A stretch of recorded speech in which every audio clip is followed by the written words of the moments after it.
It's Spoilerin time, folks. This is where we take all the hard work we do on Cordkillers, figuring out how all this stuff works and where we can watch things and how.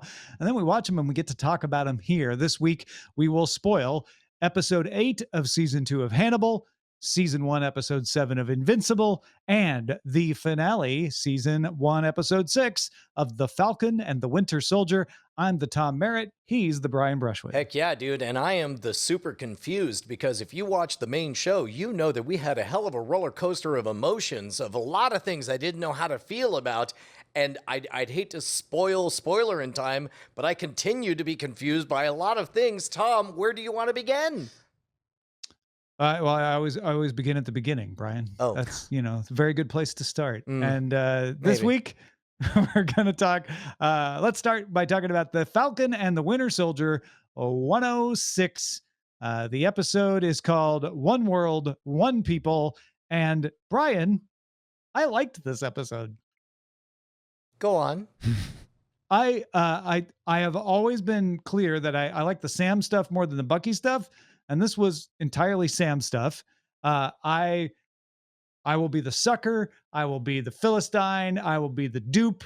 But I loved it when Sam showed up with the Captain America outfit on. I was like, this is what I've been waiting for this whole time. He's not the Falcon anymore. He's Captain America. Let's see him be Captain America.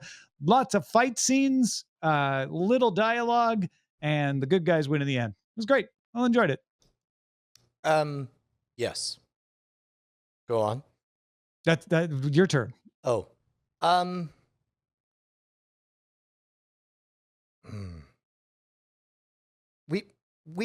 I don't do this often, but I would like to grade this one on a curve.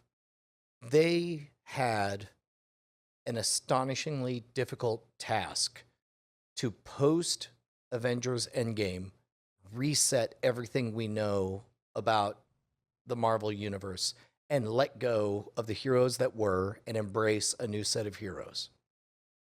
Point one. Point two.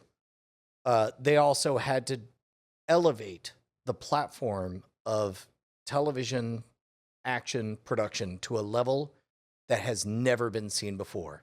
The action sequences are very, very good. And they're clever and they do tricky things that I didn't see coming. And it's all very well done. They also took on the task of explaining a global terrorist conspiracy, but not calling them terrorists and telling people you're jerks for calling them terrorists, even though what they did was hold. Well, they combined terrorism and refugees into one, which is a complex mechanism to say, okay, if you're going to hate refugees, if you're going to hate terrorists, they're also refugees. If you're going to be positive about refugees, they're also terrorists. You nailed it, Tom. Points 1 and 2, that's a lot. Wow. If they could have done just 1 and 2, that would have been great. 1, 2, and also solve racism and... I don't think they tried to solve racism. Sorry. I'm only talking about the first 3 minutes of Captain America's speech. The second 3 minutes go into it was a lot. It was I'm getting the feeling you didn't like this one any more than you liked the previous ones. That is correct. Yeah, I liked his speech. Extremely well done. It is extremely good action. It is extremely good Marvel. I just think they bit off more than they could chew for this. And I understand why this was originally intended to be the first of the series. And I understand why they went with WandaVision, because WandaVision is a very self-contained story that does exactly what it's supposed to do. This one, resetting of the entire MCU, is enough. And then on top of it, it was a lot. It was a lot.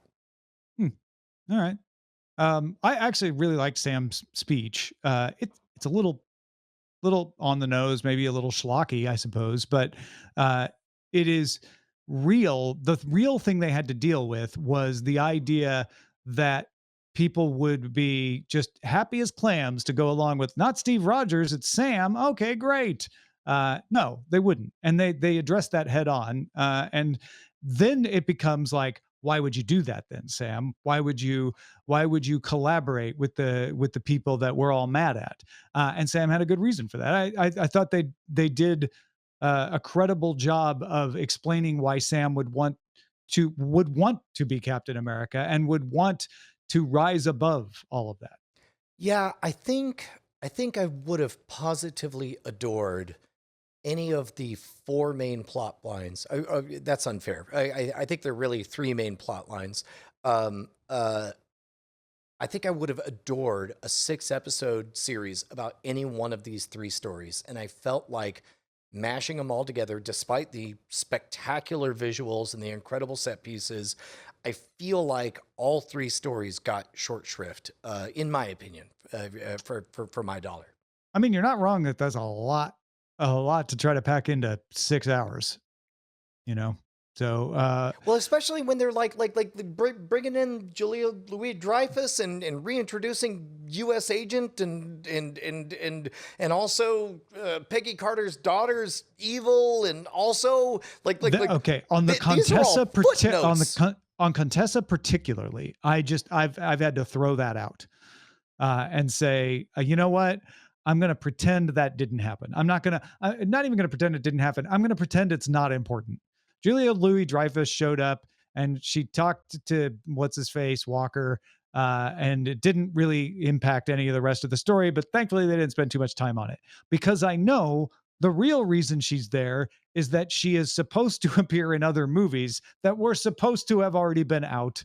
And that this is a plug-in that went from being, oh, she's here This will be too, a good to, nod oh, who's back. that? Okay, Yeah, all right, exactly. and I guess I didn't. I'm certain at some point I heard it, but it didn't stick with me, so I didn't feel that. Like in the moment, I just felt, and to be honest, full disclosure, uh, I am all the way neck deep in Invincible right now, and it's unfair. It is flat out unfair to be watching this side by side with Invincible. And I think that's what I'm really experiencing. Well, they're different shows. They And are. if I'm hearing you right, you like the type of show that is Invincible more than you like the type of show that's The Falcon and the Winter Soldier. I mean, period. But That would you say that Invincible is doing the one thing better than, like, is Invincible trying to do more than one thing? let's say you like vanilla ice cream and also hot dogs. They're both great. No, Um, Senator, answer the question. no, no, no. I would say that what Invincible is doing, and we'll talk about it in Invincible. It's much like we were talking about Toast of London. It's like it was made for me. It's about motivations and character and meaning, and I deeply feel every single character in that show. Whereas Falcon and the Winter Soldier, like visually, it is a treat. I mean, it's a movie as a TV show. It's a miracle that this happened. It's great.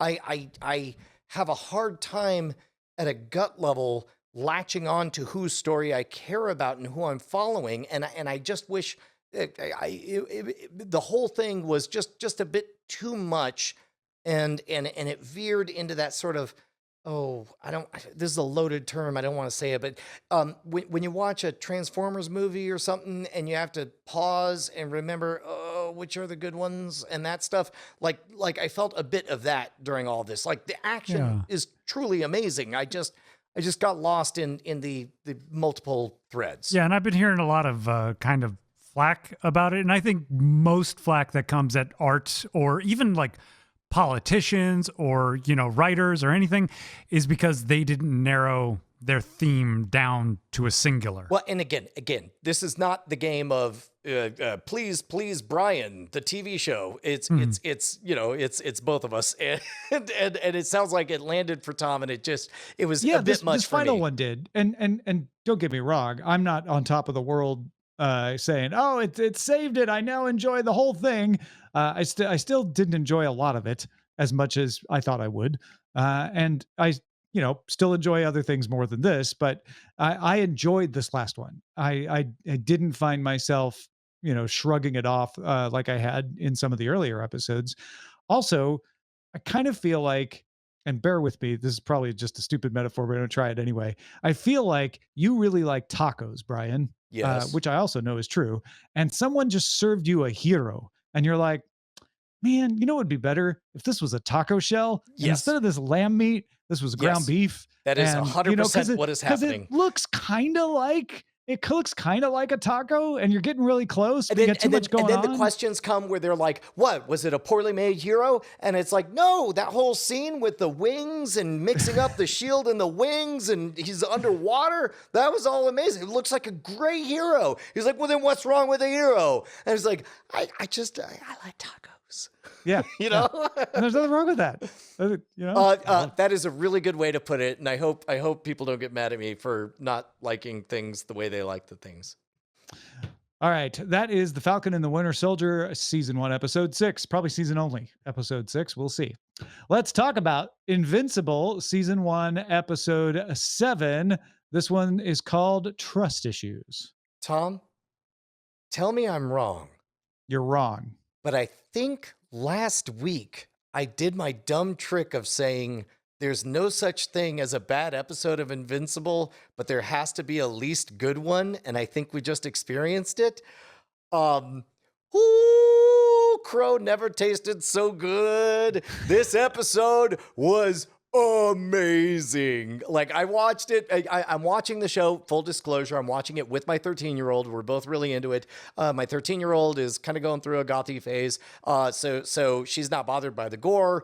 She's very intrigued by, kind of late teenager dating themes and all that stuff.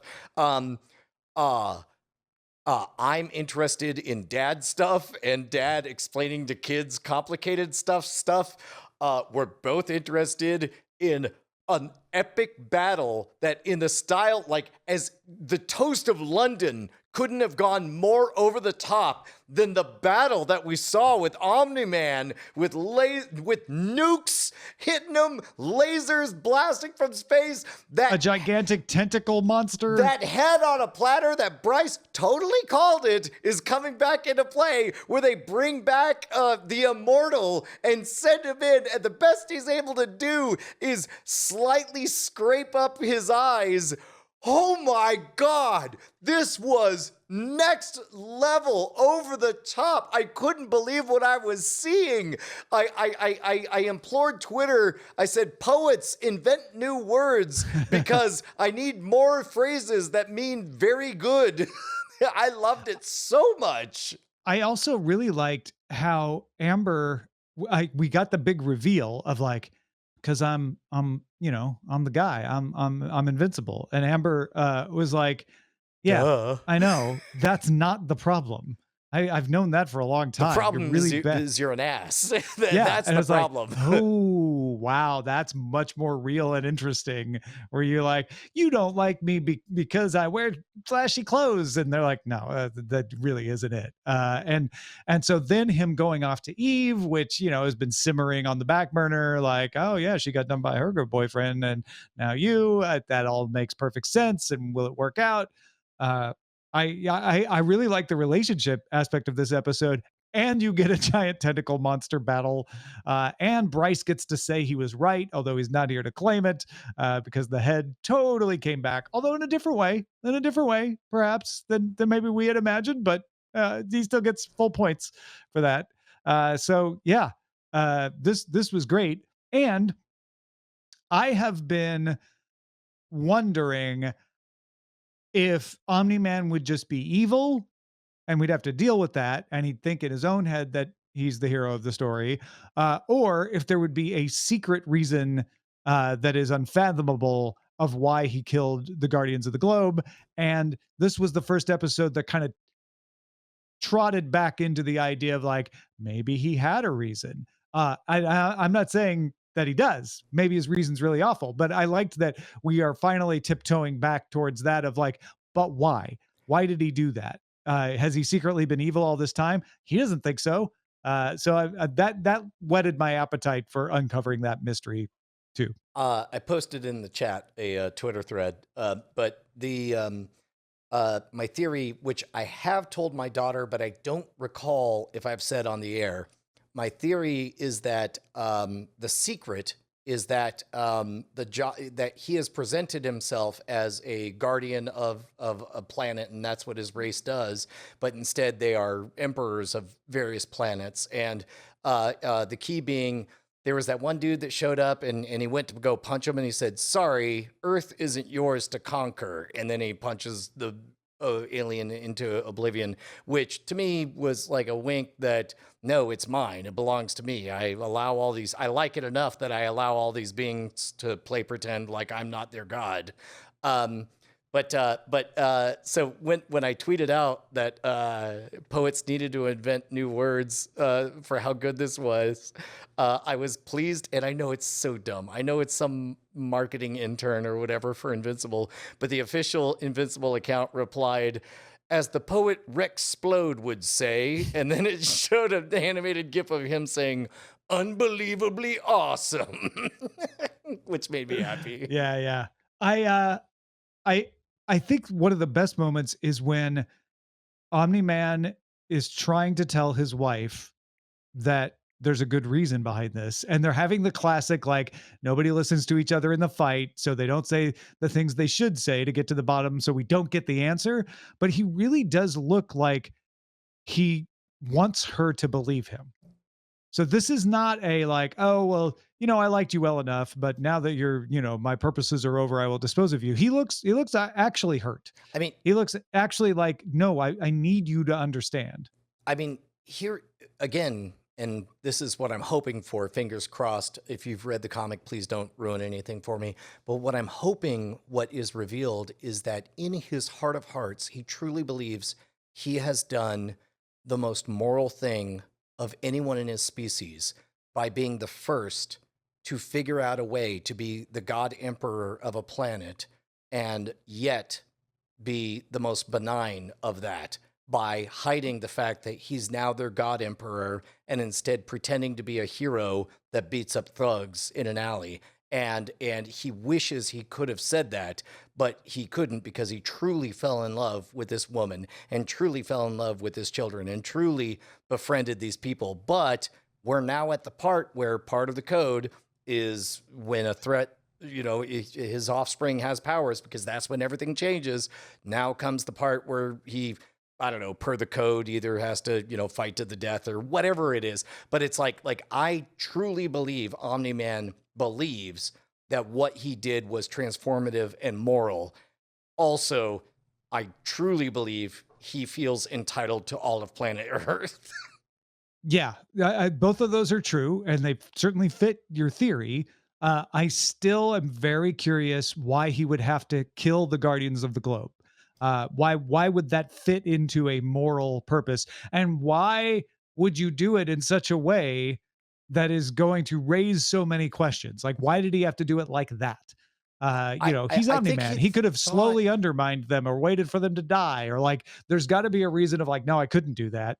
I had to do this. Because that's what comes across, is he's like, I had to, but there was a really good reason. If I'm going to guess, and this is just me placing a bet, I would guess that he was deeply hoping that his son would never manifest powers, and this would never be a problem. But the moment his son manifested powers, he realized that per the code or whatever, he had to eliminate all other threats because... I don't remember in episode 1. Doesn't Mark show the powers after he killed the Guardians of the Globe? No, I believe it's before. I think okay. He finds out and then immediately just says BRB and then kills the Justice League. Whoops, I mean Guardians of the Globe.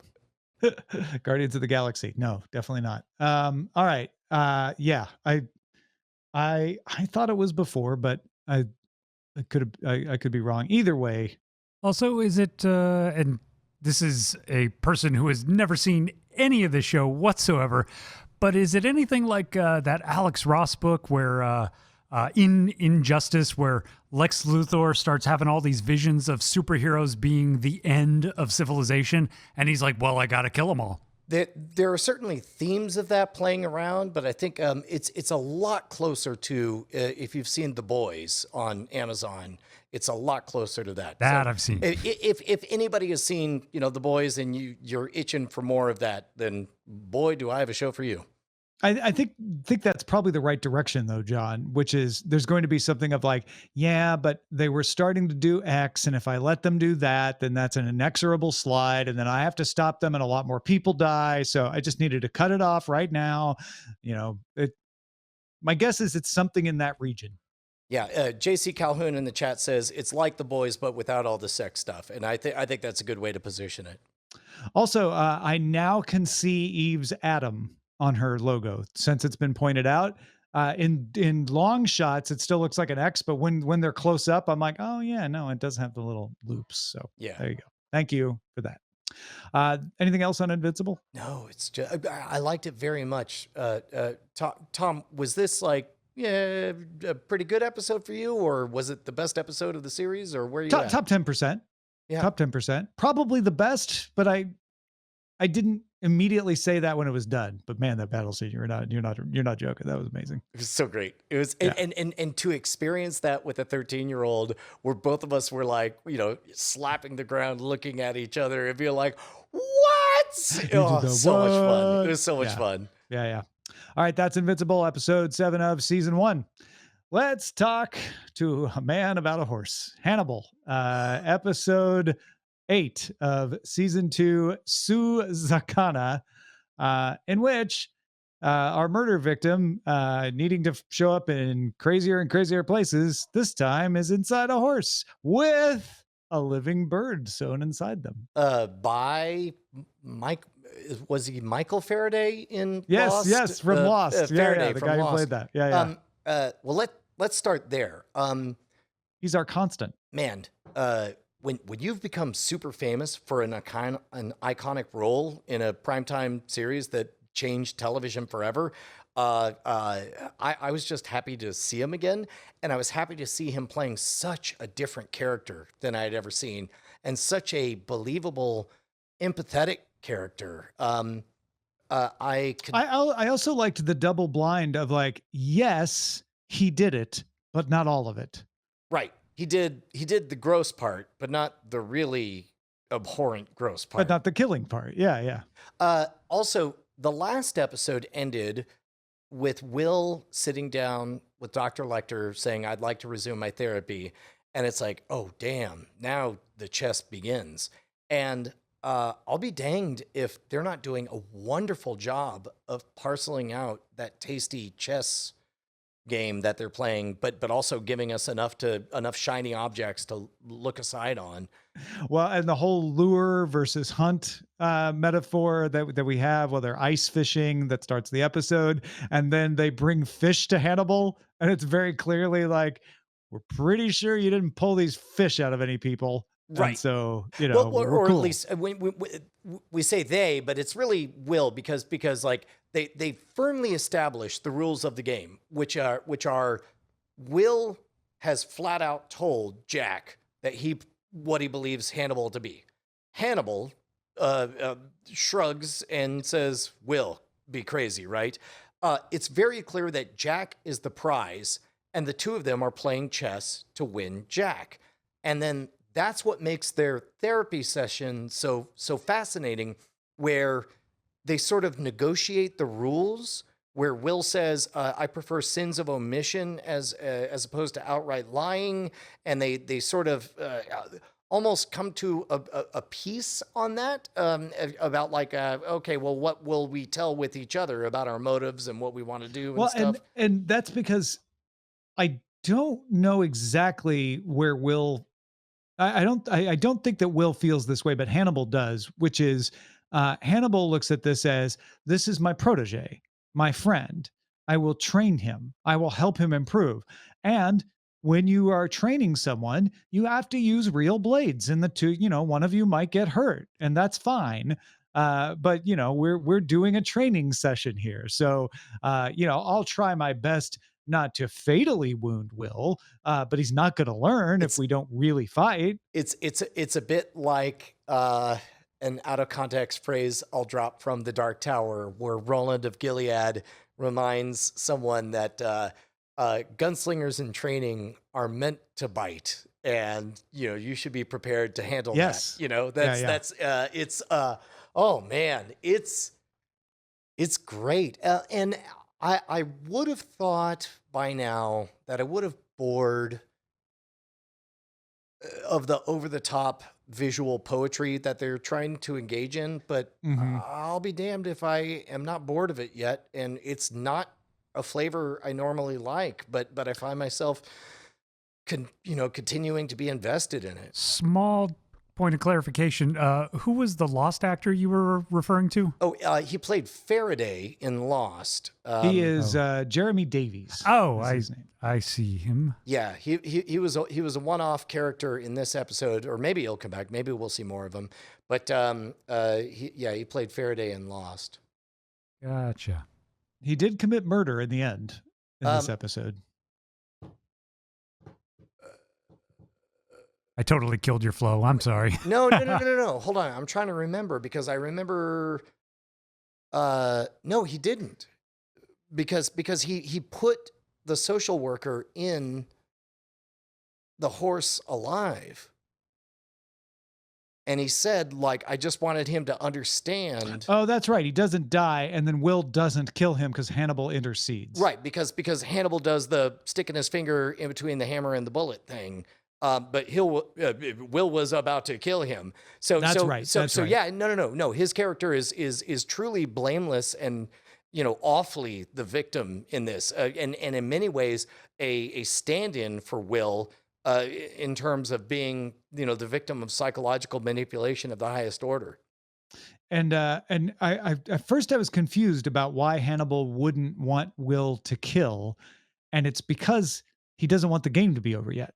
If Will kills, he goes back to prison. There's that is not something that is as easy to cover up as Abigail. Oh, no. Right? No. I actually feel like Will was well positioned to kill the dude right then and there because the dude was holding a hammer in a threatening manner, and I would bet that Hannibal would have backed Will's story.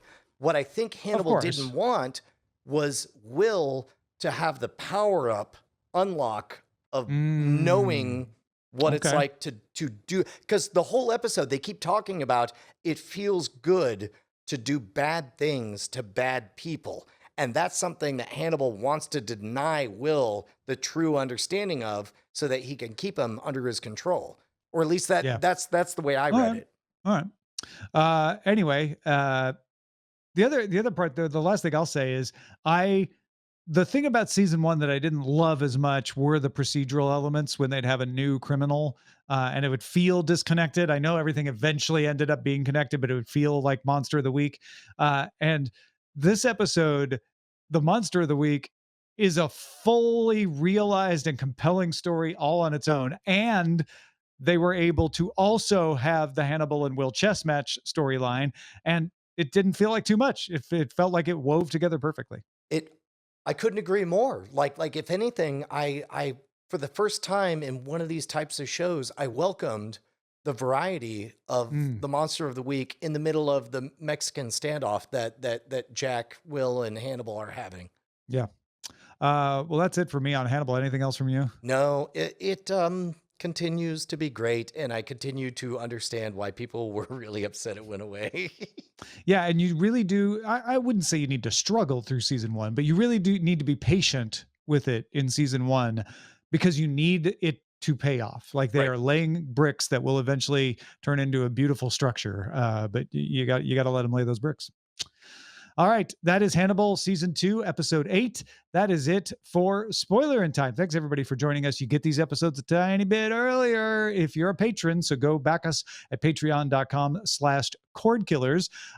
We need to talk about what we're going to replace the Falcon and the Winter Soldier with, but we will definitely be talking about Invincible episode 8 and Hannibal episode 9 next week. We'll talk to you then.